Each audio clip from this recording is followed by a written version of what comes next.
Hi, welcome to plus TV. ఈ రోజు మనతో పాటు MD gold medalist, fertility specialist doctor S Haritha గారు మనతో ఉన్నారు. నమస్కారం మేడం. నమస్తే. ఎలా ఉన్నారు మేడం? బాగున్నారా మేడం? ఈ మధ్య కాలంలో ఒబేసిటీ అనేది చాలా మందిలో పెరిగిపోయింది. సో ఈ ఒబేసిటీకి మెయిన్ రీజన్స్ ఏమై ఉండొచ్చు? అంటే ఇంత పెరిగిపోవడానికి రీజన్స్ ఏమై ఉండొచ్చు? జనరల్గా ఒబేసిటీ అనేది ఇప్పుడు మనం ప్రెసెంట్ సిచ్యువేషన్లో చూస్తే ప్రపంచవ్యాప్తంగా కూడా చాలా ఫాస్ట్గా పెరుగుతున్నటువంటి ఒక డిసీజ్. అవును. అయితే దీన్ని చాలా మంది అనుకుంటారు ఒబేసిటీ అంటే జస్ట్ వెయిట్ పెరుగుతున్నాం, బరువు పెరిగిపోతున్నాం అనుకుంటారు. అలా కాదు, ఇది ఒక మెటబాలిక్ డిజార్డర్ అంటాం. మెటబాలిక్ డిజార్డర్ అంటే ఏంటంటే కొన్నిసార్లు మనం తిన్నా తినకపోయినా వెయిట్ పెరగడం.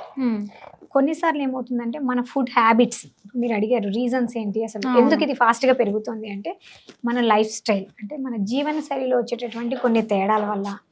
మెయిన్గా ఒక 5-6 ఇంపార్టెంట్ ఫ్యాక్టర్స్ ఉన్నాయి. అవేంటి అంటే ఫస్ట్ మన ఫుడ్ హ్యాబిట్స్, అంటే మనం తీసుకునేటటువంటి ఆహారం అనేది హెల్తీగా లేకపోవడం, అంటే న్యూట్రిషియస్ డైట్ లేకపోవడం, బ్యాలెన్స్డ్ డైట్ లేకుండా బాగా జంక్ ఫుడ్స్ తీసుకోవడం, అలానే ఫ్రైడ్ ఐటమ్స్, ప్యాకేజ్డ్ ఫుడ్స్ ఎక్కువ ప్రాసెస్డ్ తీసుకోవడము. వీటిల్లో ఏంటంటే fat, oil, deep fried items ఎక్కువ తీసుకునే వాళ్ళు, ప్లస్ షుగర్ కంటెంట్స్ అంటే స్వీట్స్ ఎక్కువ, ఇట్లాంటివి తీసుకునే వాళ్ళల్లో ఒబేసిటీ అనేది చాలా ఫాస్ట్గా వస్తుంది. ఎందుకంటే అది ఫ్యాట్ నిల్వల్ని పెంచుతుంటుంది బాడీలో. ఎక్కువ స్వీట్ తీసుకోవడం అంటే చక్కెర ఉన్న లాంటి ఐటమ్స్ని ఎక్కువగా తీసుకోవడం వల్ల. రెండోది వాళ్ళకి ఫిజికల్ ఎక్సర్సైజ్ లేకపోవడం, అంటే శారీరక శ్రమ అనేది వీళ్ళల్లో చాలా తక్కువగా ఉంటుంది. అలాంటివి ఏంటి అంటే కొన్ని ప్రొఫెషన్స్ వల్ల కావచ్చు, లేకపోతే వాళ్ళకు ఉన్నటువంటి సిచ్యువేషన్స్. అంటే ఏంటంటే ఇప్పుడు ఎక్కువసేపు ఆఫీస్లో ఒక 8 hours కూర్చొని జాబ్ చేసేది ఉందనుకుందాం. సో వాళ్ళైతే దాన్ని అవాయిడ్ చేయలేరు. సో కంటిన్యూగా కూర్చొనే ఉండడం వల్ల అలాంటి వాళ్ళలో కూడా ఒబేసిటీ వచ్చే ఛాన్స్ ఎక్కువ ఉంటుంది. ఓకే. అంతేకాకుండా కొన్నిసార్లు ఏమవుతుందంటే వీళ్ళకి స్ట్రెస్, అంటే మానసిక ఒత్తిడి ఎక్కువైపోవడం వల్ల ఈ స్ట్రెస్లో చాలామంది ఏం చేస్తారంటే ఫుడ్ ఎక్కువ తింటూ ఉంటారు. అంటే బాధలో ఉన్నప్పుడు ఎక్కువ మంది చాలా ఫుడ్ తినడం కామన్గా ఉంటుంది. దీన్ని ఎమోషనల్ ఈటింగ్ అంటారు. ఓకే. అంటే ఏమవుతుందంటే బాధలో వాళ్ళకి ఖాళీగా ఉండడం వల్ల ఏమీ తోచక ఏదో ఒకటి తింటే కొంతవరకు వాళ్ళ ఎనర్జీ లెవెల్స్ అనేవి ఇంప్రూవ్ అయినట్టు అనిపిస్తాయి. దీనివల్ల కూడా వాళ్ళు వెయిట్ పెరిగేటువంటి అవకాశం ఉంటుంది. యాక్చువల్గా అంటే మనం జనరల్గా వింటూ ఉంటాం, బాధలో ఉండుంటే ఫుడ్ సరిగ్గా తినరేమో, ఫుడ్ సరిగ్గా తింటలేరేమో అనుకుంటాము. ఎగ్జాక్ట్లీ, అంటే బాధలో ఫుడ్ తినకపోవడం అనేది ఒక కండిషన్, అది డిప్రెషన్. ఓకే. బట్ బాధలో ఎక్కువ తింటూ ఉంటారు, వీళ్ళకి ఒబేసిటీ వస్తుంటుంది. సో ఈ 2 కేటగిరీస్. అంటే డిప్రెషన్ వాళ్ళకి ఏంటంటే వాళ్ళకి అసలు మనసు బాగోదు, ఫిజికల్గా బాగోదు.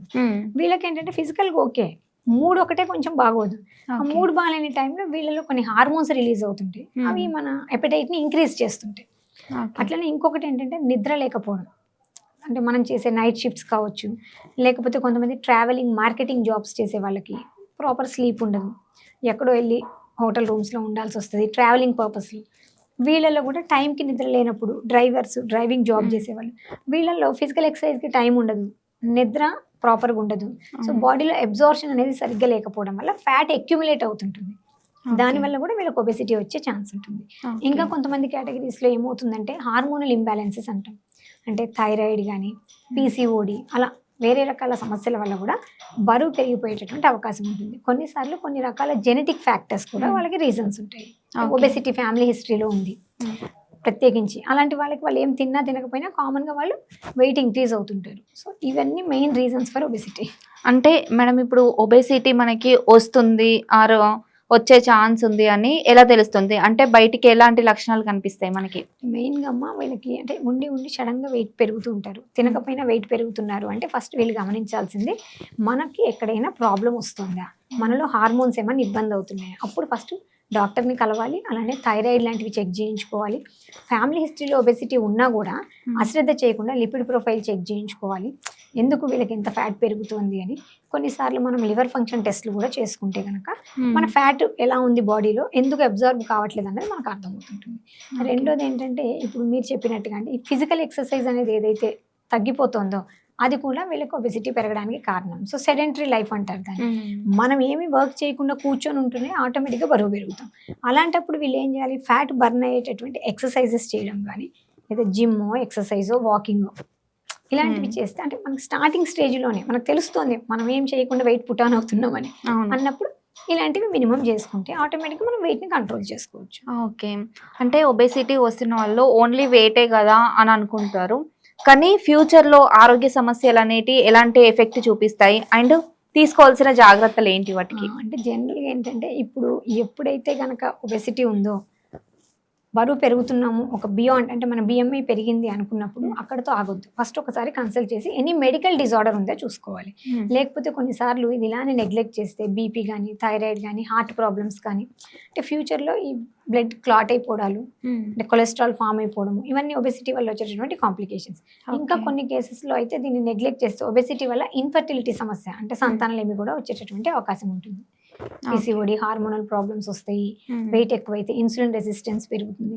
సో దానివల్ల కొంతమందికి డయాబెటిక్ వచ్చే ఛాన్స్ ఉంటుంది. సో కాబట్టి ఒబెసిటీ అనేది చాలా రకాల డిసీజెస్కి మనకి దారితీస్తుంది. కాబట్టి దీన్ని స్టార్టింగ్లోనే కంట్రోల్ చేసుకొని డాక్టర్ని కలిస్తే వాళ్ళు సరైనటువంటి అడ్వైస్ చెప్తారు. సేమ్ లైఫ్ స్టైల్ని కూడా చేంజ్ చేసుకుంటే చాలా వరకు మనం ఈజీగా కంట్రోల్ చేసుకోవచ్చు. ఓకే. Okay madam.